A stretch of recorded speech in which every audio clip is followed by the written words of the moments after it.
ناظرین، حضرت موسیٰ اور حضرت ہارون علیہم السلام اللہ تعالیٰ کے حکم کے مطابق فرعون کو دعوت حق دینے کے لیے اس کے محل تشریف لے گئے، لیکن آپ حضرات کو دروازے پر روک لیا گیا اور اندر جانے کی اجازت نہ ملی۔ پھر بہت سے پردوں سے گزر کر ملنے کی اجازت ملی تو دونوں نے فرعون سے کہا، ہم دونوں تیرے رب کی طرف سے قاصد اور پیغمبر ہیں۔ فرعون نے پوچھا، تمہارا رب کون ہے؟ حضرت موسیٰ اور حضرت ہارون علیہم السلام نے وہ بات کہی جس کا خود قرآن نے ذکر کیا ہے۔ موسیٰ علیہ السلام نے کہا، ہمارا وہ رب ہے جس نے ہر چیز کو اس کی صورت عطا کی، پھر رہنمائی فرمائی۔ اس پر فرعون نے پوچھا، تم دونوں کیا چاہتے ہو؟ اور ساتھ ہی اس دروغے کا ذکر کیا جس کو حضرت موسیٰ علیہ السلام نے قتل کیا تھا، اور حضرت موسیٰ علیہ السلام کو مجرم ٹھہرا دیا اور اپنے گھر میں ان کی پرورش کا احسان بھی جتلا دیا۔ حضرت موسیٰ علیہ السلام نے جواب میں کہا جو قرآن میں مذکور ہے۔ موسیٰ علیہ السلام نے فرمایا، وہ غلطی میں نے اس وقت کی تھی جب میں ناواقف تھا، پھر جب مجھے تم لوگوں سے ڈر لگا تو میں تمہارے درمیان سے نکل گیا، پھر مجھ کو میرے رب نے سمجھداری عطا فرمائی اور مجھ کو رسولوں سے بنا دیا، اور یہ احسان ہے جو تم مجھ پر جتا رہے ہو کہ تم نے بنی اسرائیل کو غلام بنا لیا۔ حضرت موسیٰ علیہ السلام نے فرعون کو دو حکم ارشاد فرمائے، ایک یہ کہ تم خود ایمان لاؤ اور دوسرا یہ کہ بنی اسرائیل کو آزاد کرو۔ بنی اسرائیل ملک شام کے باشندے تھے اور وہاں جانا چاہتے تھے، لیکن فرعون ان کو جانے نہ دیتا تھا۔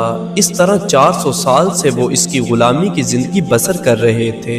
بنی اسرائیل کی اس وقت تعداد 6,30,000 تھی۔ حضرت موسیٰ علیہ السلام نے فرعون کو پیغام حق پہنچانے کے ساتھ ساتھ بنی اسرائیل پر جو ظلم وہ کر رہا تھا اس سے باز آنے اور ان کو آزاد چھوڑنے کی ہدایت فرمائی، لیکن فرعون نے تمام پر انکار کر دیا۔ حضرت موسیٰ علیہ السلام اور فرعون کی گفتگو طویل ہوتے ہوتے مناظرے کی صورت اختیار کر گئی۔ ابن کثیر میں ہے کہ فرعون نے اپنی رعایا کو بہکا رکھا تھا اور انہیں یقین دلا رکھا تھا کہ معبود اور رب صرف میں ہی ہوں، میرے سوا کوئی معبود نہیں۔ اس لیے ان سب کا عقیدہ یہی تھا۔ جب حضرت موسیٰ علیہ السلام نے فرمایا کہ ہم رب العالمین کے بھیجے ہوئے ہیں تو فرعون نے کہا کہ رب العالمین کیا ہے؟ یہ سرے سے خدا کا منکر تھا اور اپنے اسی عقیدے کو ظاہر کرتا تھا اور ایک ایک کو یہی عقیدہ گھونٹ گھونٹ کر پلا رکھا تھا، گو اس کے خلاف دلائل اور براہین اس کے سامنے کھل گئے تھے۔ حضرت کلیم اللہ علیہ السلام نے اس کا جواب دیا کہ وہ سب کا مالک، سب کا خالق اور سب پر قادر ہے، اور جو کچھ آسمانوں میں ہے اور جو کچھ زمین میں ہے، یہ کائنات تمام کی تمام اسی کی پیدا کرتا ہے۔ انسانوں سمیت جانور، پرندے، جو کچھ بھی دنیا میں ہے وہ سب کا سب میرے رب کا ہے۔ اگر تمہارے دل یقین کی دولت سے خالی نہیں ہوتے، اگر تمہاری نگاہیں روشن ہوتی تو رب العالمین کے یہ اوصاف اس کی ذات کو ماننے کے لیے کافی ہیں۔ جیسا کہ قرآن مجید میں ارشاد باری تعالیٰ ہے، موسیٰ علیہ السلام نے فرمایا کہ آسمانوں اور زمین کا رب اور ان سب کا جو ان کے درمیان ہے، اگر تم یقین لانے والے ہو۔ جب فرعون حضرت موسیٰ علیہ السلام کے سامنے لاجواب ہونے لگا تو اس نے بات کو مذاق میں ڈال دیا اور لوگوں کو اپنے سکھائے ہوئے عقیدے پر جمانے کے لیے ان کی طرف دیکھ کر کہنے لگا کہ سنو، یہ میرے سوا کسی اور کو خدا مانتا ہے، تعجب کی بات ہے۔ جیسا کہ اللہ تعالیٰ کا ارشاد ہے، فرعون نے اپنے ارد گرد والوں سے کہا، کیا تم سنتے نہیں ہو؟ حضرت موسیٰ علیہ السلام اس کے مذاق سے گھبرائے نہیں اور وجود خدا تعالیٰ کے دلائل بیان کرنا شروع کر دیے۔ جیسا کہ قرآن مجید میں ارشاد ہے، موسیٰ نے فرمایا، وہ تمہارا بھی رب ہے اور تمہارے اگلے بزرگوں کا بھی۔ آج اگر تم فرعون کو خدا مانتے ہو تو ذرا یہ سوچو کہ فرعون سے پہلے جہان والوں کا خدا کون تھا؟ اس کے وجود سے پہلے زمین اور آسمان کا وجود تھا، تو ان کا موجد کون تھا؟ بس وہی میرا رب ہے، وہی تمام جہانوں کا رب ہے۔ فرعون دلائل کی اس بارش کی تاب نہ لا سکا اور کہنے لگا جیسا کہ اللہ تعالیٰ کا ارشاد ہے۔ فرعون نے کہا، تمہارا یہ رسول جو تمہاری طرف بھیجا گیا ہے مجنون ہے۔ خدا کے کلیم نے پھر بھی اپنی دلیلوں کا سلسلہ جاری رکھا اور اس کے لفظ کام سے یکسو ہو کر فرمانے لگے، جیسا کہ ارشاد باری تعالیٰ ہے، موسیٰ علیہ السلام نے فرمایا، मशरिक और मगरिब का रब और जो कुछ उनके दरमियान है, अगर तुम अकल रखते हो। वो सूरज चांद सितारे मशरिक से चढ़ाता है और मगरिब में उतारता है। अगर फिरौन अपनी खुदाई के दावे में सच्चा है तो जरा एक दिन इसके खिलाफ करके दिखा दे कि मगरिब से निकाले और मशरिक को ले जाए। ये वही बात थी जो हजरत इब्राहीम अलैहिस्सलाम ने अपने जमाने के बादशाह से मुनाजरे में कही थी। इसी तरह हजरत मूसा अलैहिस्सलाम की वाज़ेह और रोशन दलीलें सुनकर फिरौन के औसान खता हो गए और वो समझ गया कि अगर एक मैं न माना तो क्या होगा। ये वाज़ेह और रोशन दलीलें तो सब लोगों पर असर कर जाएंगी और मेरी खुदाई ढीली पड़ जाएगी। इसलिए उसने अब अपनी कुव्वत को इस्तेमाल करने का इरादा किया और कहा, जैसा कि अल्लाह ताला का इरशाद है, फिरौन ने कहा, अगर तुमने मेरे सिवा किसी को माबूद बनाया तो मैं तुमको कैद कर दूंगा। हजरत मूसा अलैहिस्सलाम भी बहुत वाज़ो नसीहत कह चुके थे। आप अलैहिस्सलाम ने भी इरादा किया कि मैं इसे और इसकी कौम को दूसरी तरह कायल करूं। तो फरमाया, अल्लाह ताला ने आपके अल्फाज को यूं बयान किया है कि अगर मैं तेरे पास कोई जाहिर चीज यानी मौजज़ा ले आऊं। फिरौन इसके सिवा और क्या कह सकता था कि उसने मुतालबा कर दिया, अगर तू इस दावे में सच्चा है तो अपने मौजज़ात पेश कर। आप अलैहिस्सलाम ने सुनते ही अपना असा जमीन पर मारा तो वो फौरन अजदहा बन गया और इतना बड़ा अजदहा कि बहुत तेज कुचलियां निहायत डरावनी शक्ल मुंह फाड़ते हुए फनफनाता हुआ जाहिर हुआ और अपना मुंह फाड़ कर फिरौन की तरफ बढ़ा। फिरौन तख्त से कूद पड़ा और चिल्लाकर कहने लगा, ए मूसा, इसको रोक लो। आप अलैहिस्सलाम ने उसे पकड़ा तो वो फिर असा बन गया। हजरत सदी रहमतुल्लाह अलैह फरमाते हैं कि जब उसने मुंह फाड़ा तो उसका नीचे वाला जबड़ा जमीन पर और ऊपर वाला महल की दीवार पर लग रहा था। जब वह फिरौन की तरफ बढ़ा तो वो कांप उठा और कूद कर भागने लगा और चीख कर कहा, ए मूसा, इसे पकड़ लो। और साथ में यकीन दिलाया कि मैं तुम पर ईमान लाता हूँ और तुम्हारे साथ बनी इसराइल को रिहा कर दूंगा। हजरत मूसा अलैहिस्सलाम ने उसको पकड़ा तो दोबारा असा बन गया और इसके साथ ही अपना हाथ गिरेबान में डालकर निकाला तो वो चांद की तरह चमकता हुआ निकला।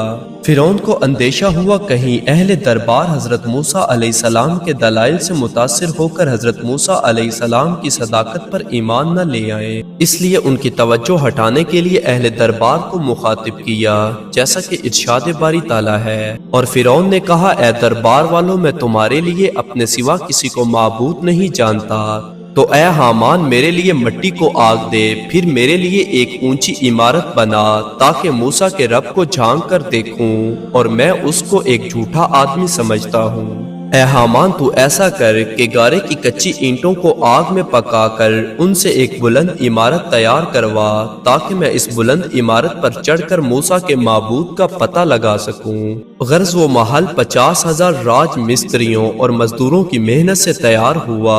ये समझा था कि इस तरह आसमान कुछ करीब हो जाएगा, लेकिन उसकी छत पर चढ़कर देखा तो आसमान इतना ही ऊंचा नजर आया कि जलील और शर्मिंदा होकर नीचे आ गया। पक्की ईंटों से तामीर सबसे पहले इस महल की हुई थी। इससे पहले पक्की ईंटों से तामीर का रिवाज न था। एक रिवायत में है कि हामान ने इसकी तामीर के लिए 50,000 मिस्त्री मजदूर जमा किए। लकड़ी और लोहे का काम करने वाले अभी मजदूरों की तादाद अलग है। महल को इतना ऊंचा बनाया गया कि उस जमाने में इससे ज्यादा बुलंद कोई इमारत दुनिया में न थी। जब ये तामीर मुकम्मल हुई तो अल्लाह ताला ने हजरत जिब्रील अलैहिस्सलाम को हुक्म दिया तो उन्होंने एक ज़र्ब में इस महल के 3 टुकड़े करके इसे जमीन पर गिरा दिया, जिसमें फिरौनी फौज के हजारों आदमी दबकर मर गए। अल्लाह ताला ने अपनी कुदरत से हजरत मूसा अलैहिस्सलाम की मुकम्मल हिफाजत फरमाई और अहले दरबार इंतहाई शर्मिंदा हो चुके थे और जिद और तासुब की बिना पर मानने से इनकार कर रहे थे। तो ये खुले मौजज़ात देखकर अहले दरबार से फिरौन ने कहा, ये कोई बड़ा जादूगर है और इसका मकसद इसके अलावा कुछ और हो नहीं सकता कि ये तुमको तुम्हारी सरजमीन से बेदखल कर दे। अहले दरबार से फिरौन ने मशवरा लिया कि अब तुम्हारा क्या ख्याल है। अहले दरबार ने ये कहा कि मूसा और उसके भाई को कुछ मोहलत दे दें और मुल्क के नामवर जादूगरों को बुला लें और फिर एक बड़े मैदान में इनका मुकाबला करवाया जाए। हमें कभी उम्मीद है कि हमारे मुल्क के जादूगरों के आगे मूसा और उसके भाई का कुछ न चलेगी और इस तरह ये खेल हमेशा हमेशा के लिए खत्म हो जाएगा।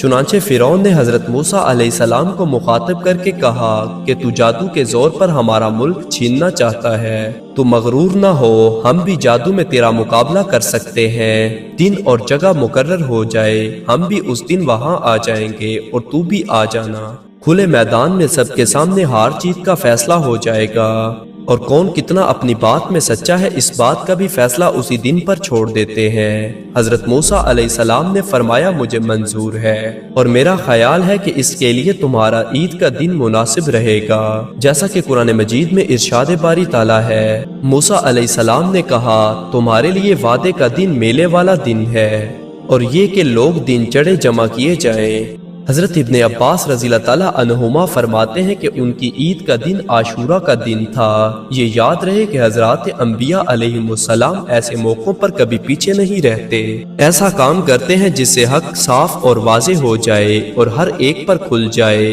इसलिए आप अलैहिस्सलाम ने इसको ईद के दिन पर मुकर्रर किया और वक़्त दिन चढ़े का बतलाया और साफ हमवार मैदान मुकर्रर किया जहाँ सब लोग आसानी के साथ जमा हो जाएं और आसानी से देख सकें और जो बातें हो सकें वो भी सुन लें। हजरत वहाब बिन मंबा रहमतुल्लाह अलैह फरमाते हैं कि फिरौन ने मोहलत चाही तो हजरत मूसा अलैहिस्सलाम ने इनकार किया। इस पर वही उतरी कि मुद्दत मुकर्रर कर लो। फिरौन ने 40 दिन की मोहलत मांगी जो मंजूर की गई। मुद्दत मुकर्रर हो गई, दिन और वक़्त और जगह का तयन भी हो गया तो फिरौन ने इधर उधर से जादूगरों को जमा करना शुरू कर दिया।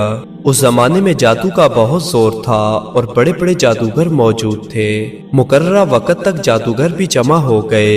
इस मैदान में फिरौन अपना तख्त बिछवा कर उस पर बैठा और तमाम उमरा और वज़रा को भी उनके तख्तों पर बिठा दिया और तमाम लोग भी जमा हो गए। जादूगरों की टोलियां सफ़े बांध कर तख्त के आगे खड़ी हो गई। फिरौन ने इनकी कमर ठोंकनी शुरू की और कहा आज अपना वो हुनर दिखलाओ कि दुनिया में याद रह जाए। जिस पर जादूगरों ने कहा इसका हमें कोई इनाम भी मिलेगा या नहीं, जैसा कि अल्लाह ताला का इरशाद है। फिर जब जादूगर आए तो उन्होंने फिरौन से कहा क्या हमारे लिए कोई इनाम है अगर हम गालिब रहे? फिरौन ने जवाब दिया, उसने कहा हाँ और तुम इस सूरत में करीबी लोगों में शामिल हो जाओगे। दूसरी तरफ हजरत मूसा अलैहिस्सलाम ने जादूगरों को भी तबलीग करना शुरू कर दी। देखो अल्लाह पर झूठ न बांधना वरना शामते आमाल बर्बाद कर देगी। लोगों की आंखों में धूल न झोंको कि दर हकीकत कुछ ना हुआ और तुम अपने जादू से बहुत कुछ दिखा दो।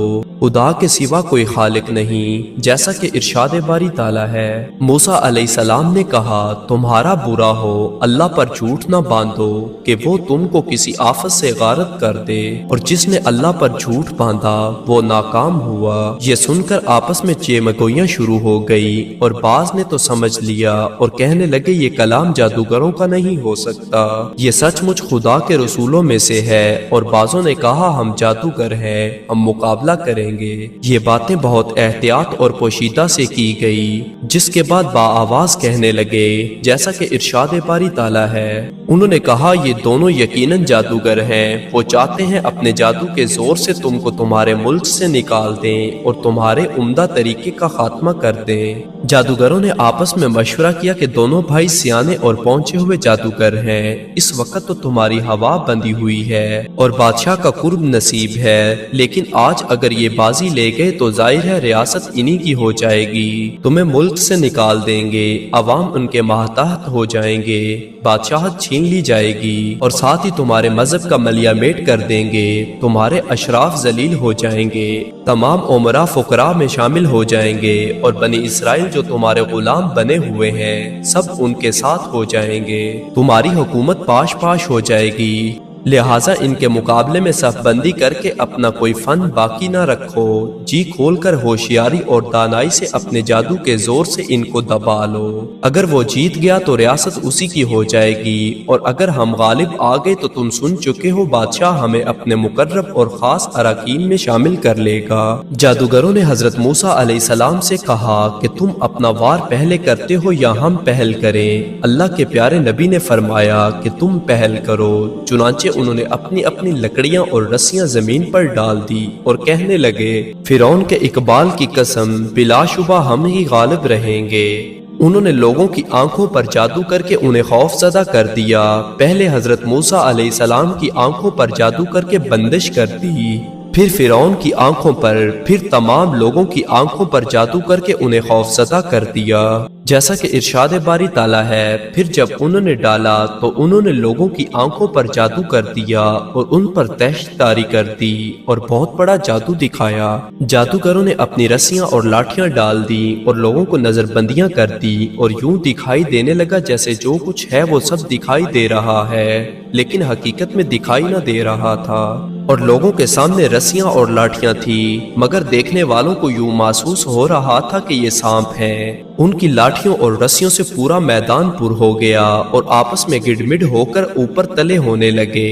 اس منظر نے حضرت موسیٰ علیہ السلام کو بھی خوف زدہ کر دیا کہ کہیں ایسا نہ ہو یہ تمام منظر ان تمام لوگوں کو ان پر قائل نہ کر دے اور اس باطل میں سب لوگ پھنس نہ جائیں، جیسا کہ ارشاد باری تعالیٰ ہے۔ تو یکا یک ان کی رسیاں اور ان کی لاٹھیاں ان کے جادو کے زور پر اس کو اس طرح دکھائی دی گویا کہ وہ دوڑ رہی ہیں۔ بس موسیٰ علیہ السلام اپنے دل میں کچھ ڈر گئے۔ ہم نے کہا تم ڈرو نہیں، تم ہی غالب رہو گے، اور جو تمہارے دانے ہاتھ میں ہے اس کو ڈال دو، وہ اس کو نگل جائے گا جو انہوں نے بنایا ہے۔ جو کچھ انہوں نے بنایا ہے یہ جادو کا فریب ہے، اور جادوگر کبھی کامیاب نہیں ہوتا چاہے وہ کیسے ہی آئے۔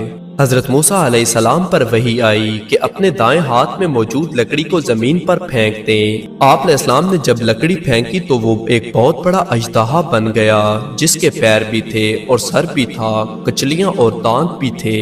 اس نے دیکھتے ہی دیکھتے سارے میدان کو صاف کر دیا۔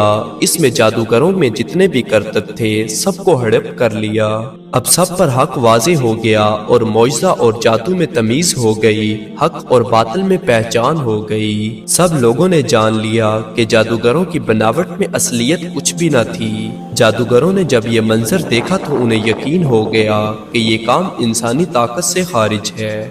وہ تو جادو کے فن کے ماہر تھے، بیک نگاہ پہچان گئے کہ واقعی اس میں خدا کا کوئی کام ہے جس کے فرمان اٹل ہیں، اور اسی میدان میں سب کے سامنے بادشاہ کی موجودگی میں سب کے سب لوگ اللہ کے حضور سربسجود ہو گئے اور حضرت موسیٰ علیہ السلام پر ایمان لے آئے، جیسا کہ ارشاد باری تعالیٰ ہے۔ بس جادوگر سجدے میں گر پڑے، انہوں نے کہا ہم ہارون اور موسیٰ علیہ السلام کے رب پر ایمان لائے۔ فرعون نے جب یہ منظر دیکھا کہ جن کو وہ حضرت موسیٰ علیہ السلام کے مقابلے میں لایا تھا وہ پورے مجمع کے سامنے ہار چکے ہیں، اپنے کرتوت کو جادو اور حضرت موسیٰ علیہ السلام کے معجزے کو خدا کی طرف سے عطا کردہ معجزہ تسلیم کر لیا، اور میری خدائی تو ملیا میٹ ہونے جا رہی ہے، تو اپنی شیطانی میں بڑھ گیا اور اپنی طاقت اور قوت دکھانے لگا اور کہنے لگا کہ میری اجازت کے بغیر تم موسیٰ پر ایمان لے آئے ہو۔ معلوم ہوتا ہے کہ موسیٰ تم سب کا استاد ہے اور تم اس کے شاگرد ہو، اور یہ سارا معاملہ تم نے خفیہ تن آپس میں ساز باز کیا تھا، اور اس کا انجام بھی تمہیں معلوم ہو جائے گا۔ میں الٹی سیدھی طرف سے تمہارے ہاتھ کاٹ کر تمہیں کھجور کے تنوں پر سولی دوں گا، اور تمہاری جان ایسے لوں گا کہ اس سے پہلے کسی نے لی ہو۔ ناظرین، حضرت موسیٰ علیہ السلام کے دشمن فرعون نے سب سے پہلے سولی کا نظام شروع کیا۔ فرعون سے پہلے کبھی کسی کو سولی نہ دی گئی تھی، لیکن ان نئے مسلمان جادوگروں پر اس کی دھمکی کا کچھ اثر نہ ہوا اور وہ بھری محفل میں کہنے لگے، جیسا کہ ارشاد باری تعالیٰ ہے، بس تجھ کو جو کرنا ہے اس کو کر ڈال، تم اسی دنیا کی زندگی کا کر سکتے ہو۔ ہم اپنے رب پر ایمان لائے ہیں تاکہ وہ ہماری خطاؤں کو معاف فرمائے، اور یہ گستاخی جو تو نے زبردستی کرائی ہے اللہ کی قدرت کو جادو سے مٹانے کے لیے یہ کافی نہیں، اور امید ہے اللہ ہم کو معاف کر دے۔ خدا کی قسم جس نے ہمیں اولاً پیدا کیا، ہم واضح دلیلوں پر تیری گمراہی کو ترجیح نہیں دے سکتے۔ خواہ تو ہمارے ساتھ جو کچھ بھی کر لے، مستحق عبادت وہ ذات ہے جس نے ہم کو پیدا کیا ہے، نہ کہ تو جو کہ اسی کا پیدا کردہ ہے۔ نہ ہم تیری سزاؤں سے ڈرتے ہیں نہ تیرے انعام کی لالچ رکھتے ہیں۔ چنانچہ فرعون نے ان سب کو اذیتیں دے دے کر شہید کروا دیا، سب کو الٹی سیدھی طرف سے ہاتھ پاؤں کاٹ کر پھانسی پر چڑھایا گیا۔ صبح کو یہ جادوگر کافر اور جادوگر تھے، اور شام کو پاک باز مومن اور خدا کی راہ میں شہید ہو چکے चुके थे। कहते हैं उनकी तादाद 80,000 या 70,000 थी। 30,000, 19,000 और 12,000 की रिवायात भी मौजूद हैं। जब ये सजदे में गिरे तो खुदा ताला ने उन्हें जन्नत दिखा दी। इसी तरह उन्होंने अपनी मंजिलें अपनी आंखों से देख ली थी और अल्लाह ने सब पर रहम फरमाया था।